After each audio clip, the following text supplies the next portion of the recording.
Welcome to In the Shop, the video series that gives you an inside look at the trusted partners and breakthrough solutions featured in the shop. In each episode, we introduce you to innovators and industry pros who are helping dealerships sell more, service better, work smarter, and stay ahead of the curve. Whether your goal is to streamline workflows, drive profitability, or simply make day-to-day operations smoother, you'll find the tools and insights you need right here in the shop. And I'm excited today to sit down and talk to Dr. Aimi Gundersen. She brings over a decade of experience in education and automotive industries as a corporate partner relations leader, automotive strategist, and sales and marketing expert. Holding a doctorate in higher education and adult learning, she has seamlessly transitioned from teaching at the middle, high school, and collegiate levels to leading strategic initiatives within the automotive landscape. Aimi leverages her expertise to elevate conversations on leadership, customer experience, and operational excellence within both variable and fixed ops. Drawing from her background in education, project management, and communication, she's very passionate about making people smarter, stronger, and more efficient in their roles. Welcome to In the Shop, Aimi. Well, thank you so much. It's a pleasure to be here. This is going to be a really, really good conversation. I'm excited for the dealers that consume this information to learn more about Better Car People. I've always loved the name Better Car People. I think it's one of the better company names in the auto industry. But I think there's a lot of people out there, and this is why we make this content, that maybe they don't even know, well, what does Better Car People do? Like, what are you? What do you do? Tell us a little bit about that at the beginning. Absolutely. Better Car People has been around since 2010. Our previous owner, Matthew Belk, who is still with the company, he created this company to solve for the problem of engagement. He worked with Hendrick, and he was their director of e-commerce, and one of his claims to fame is as he sold the first vehicle online. So even way back then, he knew the importance of just the digital experience, purchasing online, even in its infancy. So since then, since 2010, Better Car People has been evolving and changing with the times to create engagement solutions for dealer partners. And those can be sales, they can be service, but truly think of any touch point that a consumer is going to have with a dealer before they step onto that lot. And we're trying to assist, help, or take that over for the dealership if they need that to happen. And there are a lot of pieces to Better Car People. You guys have grown over the years. I don't know that everyone knows how long you've been at it, but you guys have been out there for a while, and you've made acquisitions to grow your business. And I really want to get into a couple of those areas to help all the listeners and viewers of the In the Shop episodes understand a little bit more about things like Brooke.ai. What are, and maybe why are dealerships still losing money in the service call side of their business? And when you think about Brooke.ai, how does AI fix that or improve that for dealers? Absolutely. And you spoke of acquisitions. Recently, within the past year, we acquired Proactive Dealer Solutions, their training, and their Brooke.ai. We're all now one big happy family under the Better Car People umbrella. But Brooke was an exciting piece of technology for me to learn about. One of the things that we see, especially on the service side, there are consistent points of failure or points of disappointment for the customer.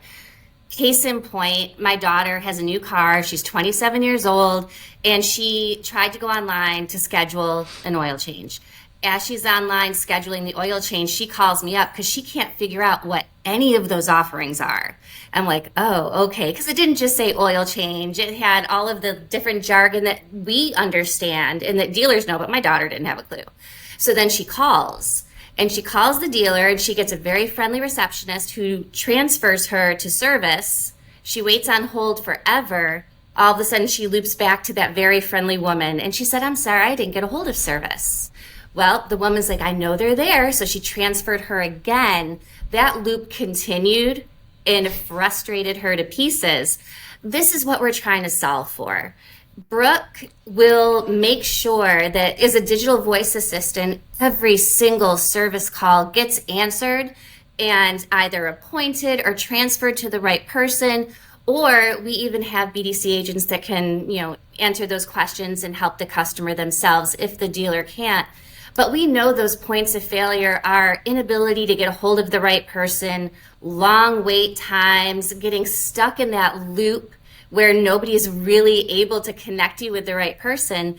And we know service advisors are incredibly busy and they're doing their best job when they're talking to the customer, when they're going over the multi-point vehicle inspection and they're showing what's green and yellow and red, when they're creating those relationships with the customer, that's where they shine. We want to take some of that, the other work and the calls and those types of things off of their hands with Brooke. I love that you use the real world example of the story from your daughter's experience. I think we need to do more and more of that in our industry when we're trying to understand not just these areas for improving the customer experience, which I think you and I agree on this. We've talked about it before. I think in the service department, it's more important than any department in the dealership to make sure the experience is the best that it could be. I think it matters, especially to long-time customer value or keeping your customers. But I love that example because when you get things wrong like that, there are so many holes in the bucket, if you will, of where your revenue is leaking out, where the costs are piling up. You don't always understand that they could be mitigated or completely solved by a solution in the marketplace that you don't know exists. And it sounds like Brooke.ai that checks all those boxes, which is so huge for dealers, especially in that part of the dealership. I would love to ask you a little bit more about how AI can help dealerships in overcoming staff problems. The staffing crisis in fixed ops can be a really big deal for dealers. I'd love to get your thoughts on how you guys help in that area. Staffing, I think, is an issue on both sides, but it is very predominant on the service side. Whether you're talking, obviously, we're not going to help with the technician side, but we know there is a massive shortage of technicians. But then even coming to service advisors, service BDCs, progressive dealerships do have service BDCs, but not many do. And then with that constant churn and flow of employees, it can become incredibly cumbersome because not only have you lost a staff member, but now you have to retrain and you have to get them up to speed, all while paying benefits and all of the other, things that go into somebody's compensation plan. It has become an issue, especially on the service side, keeping people in positions or having enough people. Now, one of the things that we always say at Better Car People, and especially with Brooke, is we're not replacing anyone unless you want us to. We're really not there to replace people. We're there to enhance them. We're there to make them better. And we're there to take those repetitive tasks off of their plate. So when a dealership is looking to build a service BDC, there still might be one or two key people in place, but then you're going to be able to supplement that with Brooke.ai, knowing that all your calls are going to be answered. You're never going to have to worry about a customer calling at 11 o'clock at night and having that be unresponsive, and maybe somebody doesn't even get back to them the next day after they listen to voicemails. Brooke is always on. So she is going to make sure that the call is responded to. If there's an appointment to be made, she will appoint. And then all of that information will go to the dealer so they are aware as well. I think when it comes to staffing, it just is smart to utilize the technology we have, but not solely rely on it. It's so critical in that department as well, because imagine what happens in the average dealership at 4 o'clock on Friday afternoon. Yeah. The amount of phone calls, right? Just I know that from being a service advisor many years ago. It is such a critical department that just needs more help. It needs more technology. It needs more attention. And love that you guys are addressing that. It has so much to do with the loyalty and the experience that you provide customers, that being the fixed ops department, the service department specifically. I don't know why every dealer would not be looking for, ways to fortify that part of their business immediately. And I love that you guys have so many different solutions to help dealers in that space. I If agree. you, And yeah, I'm so go sorry. I ahead. was going to say, we know that 30%, and this is probably a very low number, but 30% of calls that are coming into dealerships are going unanswered. My Mm-hmm. daughter, the same one that was trying to set up her service appointment, for a very brief stint, worked at one of my friend's dealerships, and she was their service receptionist. And she tells me about the onslaught of phone calls that they would get, and that kind of loop that she never really knew how to fix, because she could transfer that call to an advisor, but the advisor can't get to the call. So then the customer is waiting and there's a long hold time and they're frustrated. And these are all pain points that can easily be removed. And all of that just increases CSI. It increases, it'll increase repeat business. And with customers holding on to cars for 12 years now, I think that's what they said the average was. We want to make sure that our service business is buttoned up. Yeah, for sure. I mean, the average advisor actually generates more gross profit for the dealership than your highest paid or your highest most accomplished salesperson does. And those are native statistics. It's just a kind of a surprise that more dealers haven't already gone into that department and made sure that it's getting the attention that it deserves. So I'm glad to be having this conversation with you, because this is the kind of content that will help dealers kind of understand and contextualize where they can fit solutions into the problems that maybe they don't even realize exist. So I want to continue talking a little bit on the AI side of things, around what role you think it's going to play in the future of fixed ops. And do you have insights on maybe how you guys think that dealers can stay ahead? AI came on us so quickly. And I feel like it is growing so exponentially fast. When we started selling cars on the internet and it just began, there were so many dealers were like, we're never going to sell vehicles on the internet and it's not going to happen. And then all of a sudden we found ourselves in a position where we're creating jobs and we're creating new roles because this internet thing actually was a thing. Now I feel like that's AI on steroids. AI, I mean, I really heard about AI and started researching it, I want to say like 2021, 2020, where I started kind of getting interested, and then you jumped on the first form of chat GPT, and still we thought we have a long way to go before this is usable. Well, we blinked our eyes and here it is.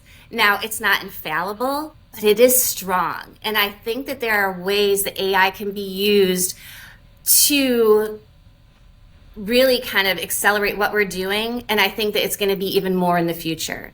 So one of the things Better Car People really talks about, and it's something that I'm very, very passionate about, is collaborative intelligence. So that is where you have really strong AI, but you support that with great agents, right? Automotive only agents, we use onshore agents, and that helps a lot. That is something that I think a lot of dealers have seen the benefit in. Now, moving forward, I think that we're going to see a huge role of AI in every aspect of the dealership, but especially fixed ops. I mean, you're going to have predictive maintenance notifications going out just instantly with nobody even thinking about it. I think that we're going to have smarter integrations with our DMS platforms. Think of the parts department having, instant understanding and access and reordering of things that need without even thinking of it. Just shop capacity based on real-time data. There are a lot of things that AI are going to be able to account for and answer for. But one thing that it's never going to be able to replace is that human element. So people buy cars and people service cars from people they like.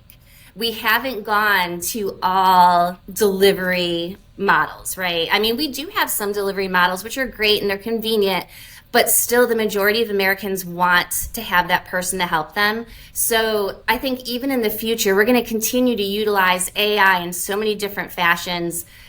However, I still think that there is going to be that need for the human interaction because that's where your transparency and your relational piece comes in. So I want to take you a little bit into the variable and fixed side. Speaking of hybrid, where do you think dealerships are losing the most opportunities in sales and service as well?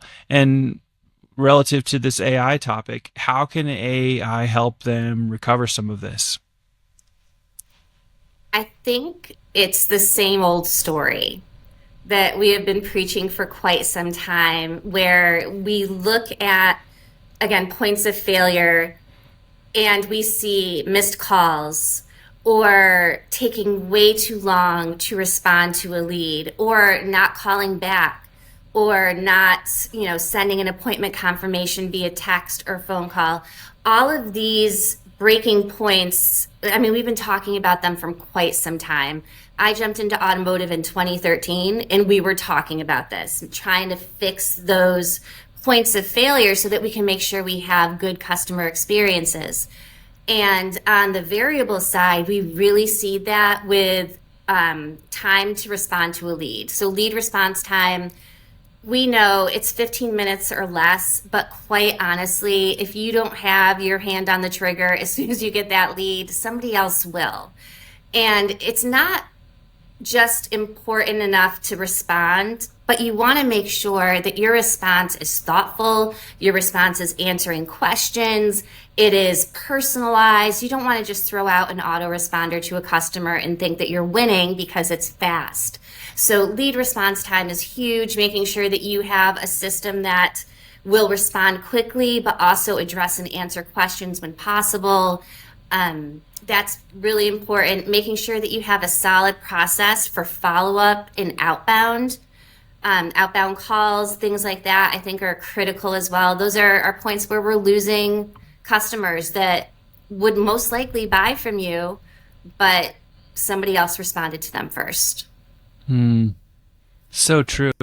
Back in the days of stop the clock, I remember. I think there was a particular OEM that had a whole initiative around encouraging their dealers just to stop the clock, and essentially what it did was created a bad behavior. It wasn't about a quality of response; it was about a speed of response, and unfortunately, it taught and reinforced a behavior that actually didn't help the customer experience. So I love all your points there. I think it's really important, even when they are the things that we've heard for sometimes decades. There's always this kind of the basic principles that we sometimes will go far past them, and then we realize that those fundamentals are still the bedrock of business in the automotive industry. And I think you're right to continue to emphasize those points for dealers, because they do matter. You can't fly past all of those things that are really foundational and fundamental pieces to successful operating as a retail dealership, for sure. We see customer patterns, and I'm sure that you and I can think about this as well. I am of an age, we'll say, that I can remember downloading music and waiting forever. I can remember waiting for web pages to buffer and buffer before we finally, were able to utilize that web page. Now, if I'm waiting more than seconds, I jump off the page because I don't trust it. Shoppers have become very used to having a quick response. They're very used to having somebody get right back to them. The Amazon experience, I want to push something and I want something to happen. And as dealers, we know this. And it is, how do you meet their needs while still keeping fidelity with your process and your brand, and making sure that you're, again, not just trying to get an answer out, but answering the questions that they ask. And I think that just, again, builds that customer relationship, because the customer knows that this is personalized. They know that you've taken time to do this. And I think that's critical. Yeah, absolutely. The instant gratification world has elevated most consumers' expectations to an unrealistic place, and poor dealers have to figure out how to continue to impress their customers and delight their customers. And here you are giving them all of these concepts and ideas and reminders of these fundamental things that will help them do that. And I think it's really, really critically important for dealers to be reminded of.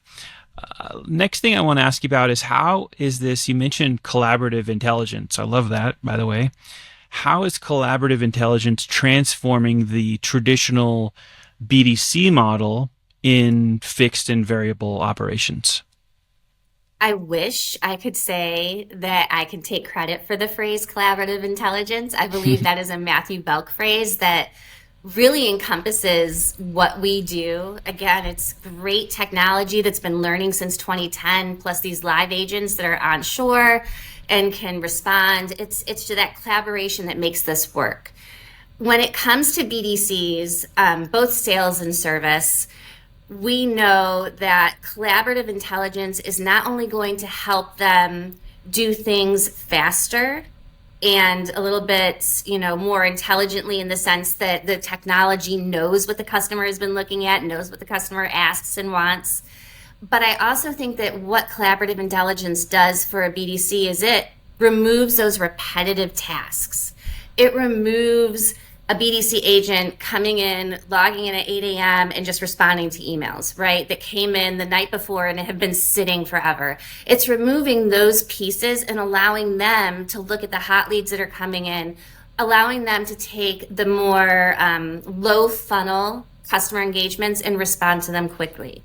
Now, I will say there are many dealerships who do not have a BDC or do not want to build a BDC because of the time that it takes, the cost, the investment overall. And that is where we do have solutions that not only respond quickly, but then our live agents will, they respond to the customers, they're engaging, they're doing that part so that the dealer doesn't have to try to build this from the ground up. Why recreate the wheel if you have somebody that's already figured out the system?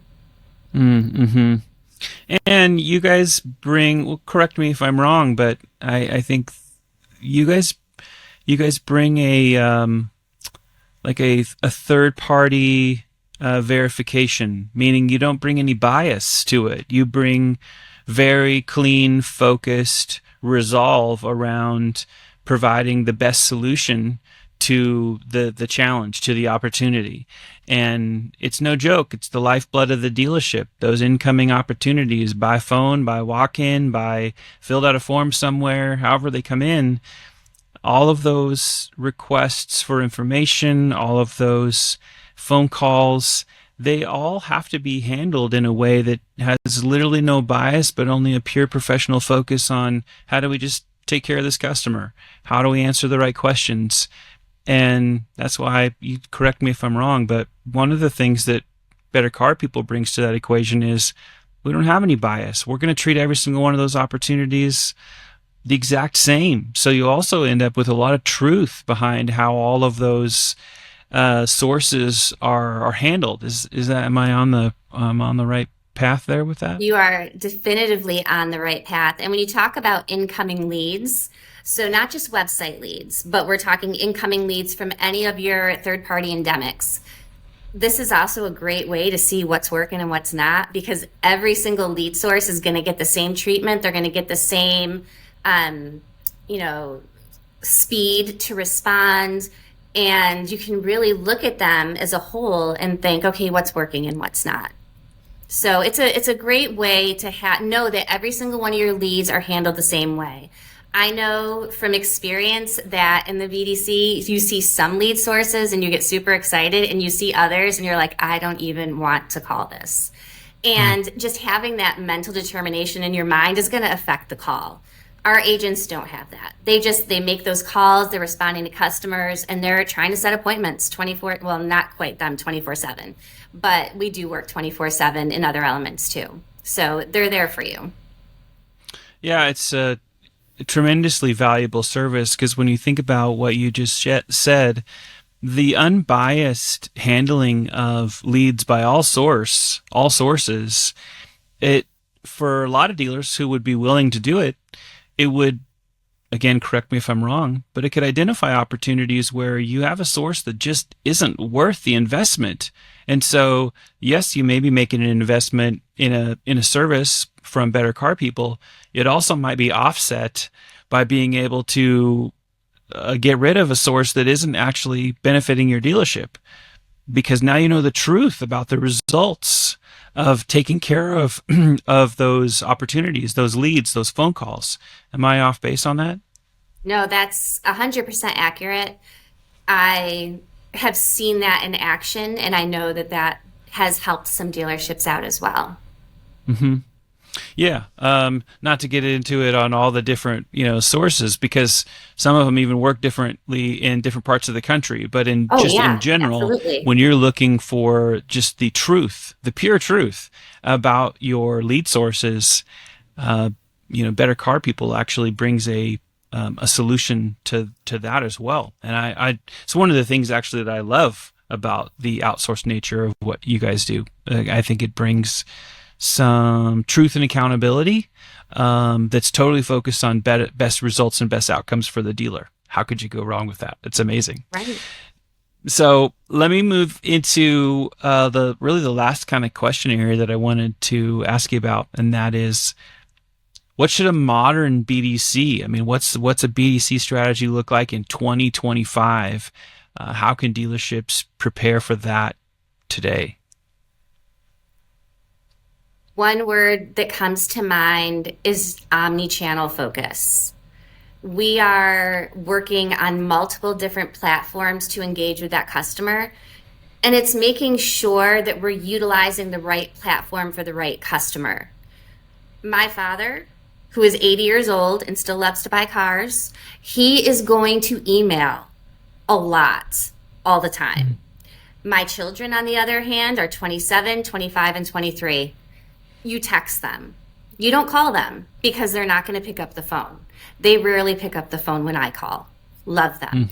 But if you text them, they get right back to you. So that omni-channel approach to BDCs, I think that is one key element.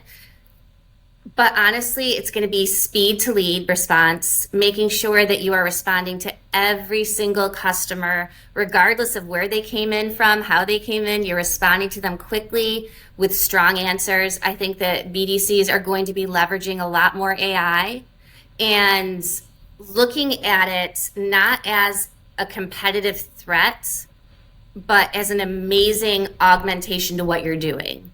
So I think once BDCs can see that and see how things work together, as opposed to, this is going to take my job. It is not going to take your job. It is going to take remedial tasks off of your plate to help you be more successful, help you talk to more customers, help you set more appointments. And overall, it's going to make everyone more money and make them happier. I love that. It makes me think I want to almost double down a little bit and ask you one final question, Yes. which might be some more of the same, but let's just put Better Car People's name on the marquee, and I will make this a little bit situational. Everyone talks about, what would your elevator pitch be? Instead of just the elevator pitch, let's just say, because you and I in the auto industry know that the industry loves events. We always run into people meeting dealers all the time. So let's just say you're at any number of the events that happen in our industry, and you're having a conversation with dealers, and one of them says, okay, so Amy, like, why would my dealership need Better Car People? What would you say to that dealer? I think any dealership needs Better Car People, because we're going to take what you have, we're going to make what you have more efficient, but then we're going to make it even better, knowing that you have that pure understanding and relief that you're not going to have one lead that goes unresponded. Mr. Dealer, you're going to go to bed at night knowing that every single customer that put in an inquiry got a response, and depending on the timing, maybe got a phone call or a text, but those customers are being reached out to. Every customer that calls in for service, they're going to be responded to. And your team that you have is going to be better for it. And our team is going to love working with them. So I feel like Better Car People is the great solution because of that. I love that. Listen to the audience that has tuned in for this content. You're learning about collaborative intelligence. What a cool word. Couple of words. But you don't want to miss calls. You don't want to worry about missed calls. You don't want all of these opportunities that are the lifeblood of your dealership and your operation, whether they're in the variable or the fixed side of the house. You don't want them to, number one, a missed call is terrible, but you don't want them to be handled properly or mishandled or perhaps completely fumbled. And Better Car People has solutions all around your dealership in variable and fixed to bring solutions to the table that also give you some things that I love the fact that you guys are a layer of protection, insight, and accountability, or even around the sources that dealers spend a lot of money on.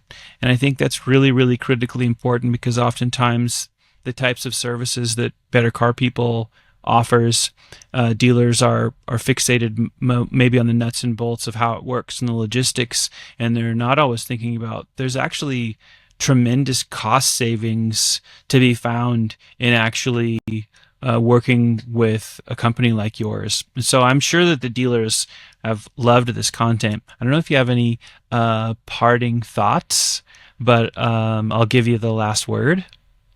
Absolutely. Just thinking about the cost real quick, we are a fraction of the cost of one BDC agent, a fraction. And that's not including benefits and training and days off and sick and I stubbed my toe and all of the things that happen, right?